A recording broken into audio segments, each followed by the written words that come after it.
Radhe Radhe everyone, आप सभी को मकर संक्रांति की बहुत बहुत शुभकामनाएं। फ्रेंड्स, आज की वीडियो में हम जानेंगे कि मकर संक्रांति से कीड़ नगरा सींचने का नियम कैसे लेते हैं, इस नियम को हम कैसे निभाते हैं, कितने दिन के लिए हम ये नियम लेते हैं, हमें ये नियम धर्म के लिए कैसे लेना चाहिए, धन के लिए कैसे लेना चाहिए और हरी बीमारी से छुटकारा पाने के लिए हमें कीड़ नगरा कैसे सींचना चाहिए। यानी कीड़ नगरा सींचने की संपूर्ण जानकारी आपको आज की वीडियो में मिलेगी। साथ ही हम ये भी जानेंगे कि कीड़ नगरा सींचने के बाद इसका उद्यापन हम कैसे करते हैं। यानी कि कीड़ नगरा सींचने के विषय में सारी जानकारी आपको आज की वीडियो में मिलेगी। वीडियो को आप अंत तक जरूर देखना ताकि आपके सारे डाउट्स क्लियर हो जाएं।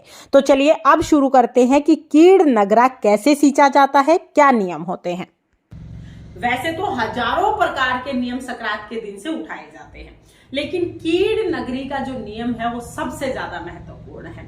इसको हम कीड़ नगरी का नियम, कीड़ नागर का नियम, कीड़ नगरे का नियम भी बोल सकते हैं। यानी कीड़ यानी कीड़ियां जो होती है, चींटियों की नगरी को जिमाने का नियम होता है। कुछ लोग कीड़ नागर सींचने का नियम बोल देते हैं, कुछ लोग कीड़ नगरी जिमाने का नियम बोल देते हैं। तो इसमें आप कंफ्यूज मत होइएगा। कीड़ नगरी के जिमाने के सींचने के जो नियम है ये एक ही बात है, बस थोड़ा क्षेत्र के अनुसार बोलने में थोड़ा सा फर्क हो जाता है। तो कीड़ नगरी जिमाने का जो नियम है वो संक्रांत के दिन से उठाया जाता है।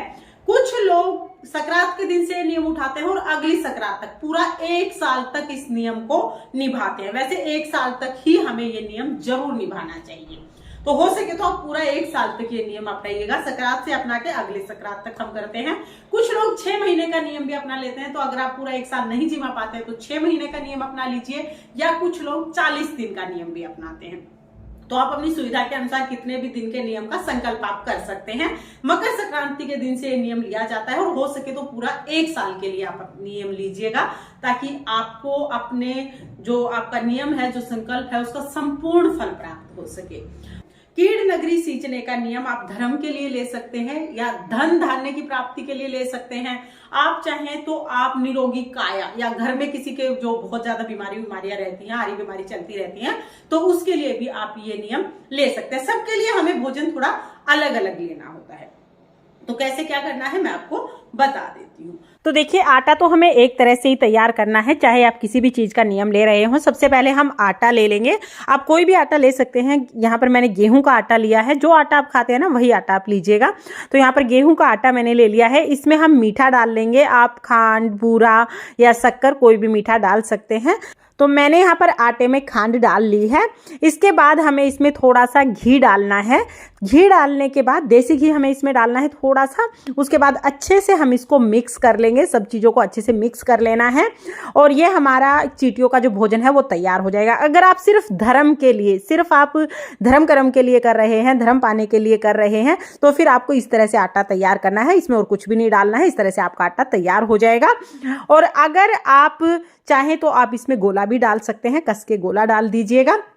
ये आटा हमें एक बार तैयार कर लेना है। फिर जब भी आप चींटियों को जिमाने जाएंगे ना, तब हम इसमें से थोड़ा सा आटा लेंगे। जितना भी आटा आप डाल के आना चाहते हैं उतना आटा किसी बर्तन में या पॉलीथीन में लेंगे और उससे फिर हम चींटियों को जिमा के आएंगे। तो इस तरह से चींटियों का भोजन हमें तैयार करना है।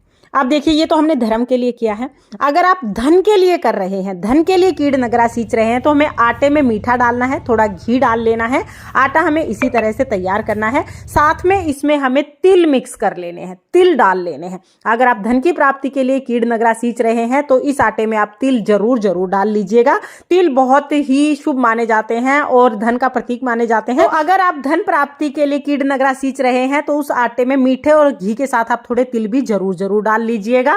और अगर आप किसी हारी बीमारी से छुटकारा पाना चाहते हैं, किसी हारी बीमारी के छुटकारे के लिए आप कीड़ नगरा सींच रहे हैं, तो 7 धान आपको लेने हैं, 7 अनाज आपको लेने हैं। ये 7 अनाज मैंने थाली में दिखाए हुए हैं। कोई भी 7 अनाज आप ले सकते हैं। 7 अनाज पिसवा कर फिर उस आटे में मीठा और थोड़ा सा घी डालकर उस आटे से हमें चींटियों को जिमा के आना होता है। यानी कीड़ नगरा हमें 7 धान के आटे से, 7 अनाज के आटे से सींचना होता है। यहाँ पर हमने चींटियों के लिए आटा तैयार कर लिया है। इसमें मीठा और घी मिला लिया है। अब इसको किसी बर्तन में भर लेंगे। तो मैंने यहाँ पर ये टिफिन में भर लिया है। तो ये हम चींटियों के पास ले जाते हैं। चलिए आप चींटियों के पास चलते हैं और चींटियों को जिमा के आते हैं। देखिए जहां पर भी चींटियों के बिल हो वहां पर हम जाएंगे। पहले चींटियों के बिल के पास जाने से पहले चप्पलें आप उतार दीजिएगा। उसके बाद हमें जो भी हम आटा लेके गए हैं उससे हमें चींटियों का जो ये कीड़ियों का नगरा है इसको सींचना है, इसको इस पे आटा डालना है। तो देखिए इस तरह से हम आटा इसके ऊपर छिड़क देंगे। आटा हमें मुट्ठी में नहीं लेना है, उंगलियों में देखिए इस तरह से हमें, इस तरह से ये जो हमारी 5 उंगलियां इससे टच होनी चाहिए, इस तरह से हमें आटा हाथ में लेना है और इस तरह से हमें बुरक देना है। जो चींटियों का जो भी बिल है, जहां पर भी चींटियां हैं वहां पर चारों तरफ हम इस तरह से ये बुरक देंगे ताकि वो आसानी से इसको ग्रहण कर सके, आसानी से इसको खा सके। इस तरह से हमें चींटियों के जो नगरा है उसको सींचना है। चींटियों को इस तरह से हमें भोजन डालना है। ध्यान रखिएगा कि आपके पैरों के नीचे चींटियां ना कुचली जाएं, इस बात का आप विशेष करके ध्यान रखिएगा।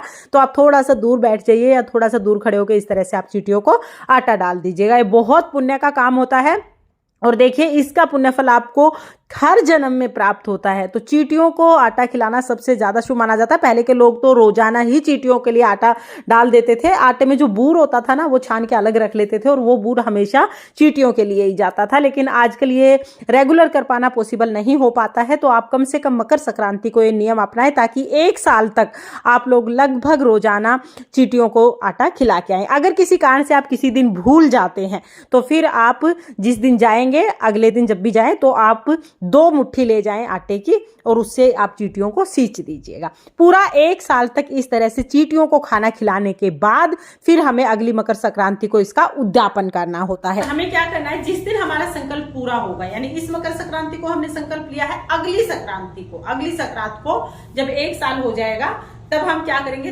3 चूरमे के लड्डू हमें बनाने हैं। 3 लड्डू बनेंगे चूरमे के, छोटे बड़े साइज आप अपने अकॉर्डिंग बना सकते हैं। 3 चूरमे के लड्डू हम बनाएंगे। 1 लड्डू हमें मंदिर में रखना है। आप जो आपके घर के आसपास जो भी मंदिर है वहां पर चढ़ा के आ जाइएगा। दूसरा जो लड्डू है वो हमें चींटियों को जिमाना है। रोजाना जहां पे आप कीड़ नगरी को सींच रहे थे, कीड़ नगरी को जिमा रहे थे, वहीं पर हमें जाना है और उस लड्डू को छोटा छोटा ऐसे टुकड़े टुकड़े करके, भोरा सा करके, और वो चारों तरफ हम इस तरह से डाल देंगे। चींटियों का जहां पे हम आटा डालते थे वहीं पर हम उस लड्डू को डाल देंगे। और तीसरा जो लड्डू है वो हम प्रसाद के रूप में सबको बांट देंगे। तो इस तरह से 3 लड्डू बनाने हैं। और आखिरी दिन जिस दिन आप उद्यापन करेंगे, 1 लोटा जल भी आपको लेके जाना है। चींटियों को जिमाने के बाद हम जल लेंगे और जल को चारों तरफ इस तरह गोल गोल फेंक देंगे। चींटियों के ऊपर नहीं डालना है हमें जल। जिस जगह पर हम जल सींच रहे हैं ना, उस जगह के चारों तरफ इस तरह से हमें घेरा बना देंगे, उससे सींच देंगे उसको। इस बात का ध्यान रखें कि जो जल है वो चींटियों से दूर चारों तरफ हमें डालना है, चींटियों के ऊपर बिल्कुल भी नहीं डालना है। तो जब आप जल सींचेंगे तब हमें बोलना है, काली कल जोगिनी माया है अपार, काली कल जोगिनी माया है अपार, बिड़ला सींचू तेरा करियो बेड़ा पार, बिड़ला सींचू तेरा करियो बेड़ा पार। ऐसा कह के हाथ जोड़ लेंगे और अपनी मनोकामना को पूर्ण करने के लिए प्रार्थना करेंगे। इस तरह से उद्यापन हो जाएगा। तो आप इस तरह से, बहुत आसान सा नियम है, थोड़ा सा आटा ही लेना है हमें और आटे को चींटियों को जिमा के आना है। तो चींटियों का तो भंडारा हो जाता है इससे। और आप थोड़े से आटे से कितने सारी चींटियों को जिमा सकते हैं। तो ये नियम आप जरूर लीजिएगा। इसका उद्यापन भी बहुत आसान है और ये नियम निभाना भी बहुत आसान है। पूरे 365 दिन तक आप ये नियम कर सकते हैं। मतलब कुछ दिन ऐसे होते हैं ना जब महिलाएं पूजा नहीं कर पाती हैं, लेकिन इस नियम में आप किसी भी अवस्था में हो, आप चींटियों को भोजन करा सकते हैं, उसमें कोई दिक्कत नहीं है। ठीक है। और चींटियों को भोजन कैसे कराना है, आटा कैसे डालना है या दलिया जो आप डाल रहे हैं कैसे डालना है, वो मैंने आपको बता ही दिया है। और मकर संक्रांति के दिन से बाकी कौन कौन से नियम लिए जाते हैं, उनका उद्यापन कैसे किया जाता है, इसका वीडियो मैंने चैनल पर सारे वीडियो अपलोड कर दिए हैं। आप उन्हें भी एक बार जरूर देखना ताकि मकर संक्रांति के सारे नियमों के बारे में आपको जानकारी मिले और आप अपनी सुविधा के अनुसार कोई भी नियम अपना सके। तो आपको ये वीडियो कैसा लगा कमेंट करके जरूर बताना। और अगर ये वीडियो आपको पसंद आया हो, वीडियो आपके लिए थोड़ा बहुत भी यूजफुल हो, तो प्लीज प्लीज वीडियो को लाइक कर देना। और हम महिलाएं घर में तीज त्योहार कैसे करते हैं ये देखने के लिए मेरे चैनल को सब्सक्राइब कर लेना। फिर मिलते हैं किसी और वीडियो में, तब तक के लिए जय श्री कृष्णा, राधे राधे।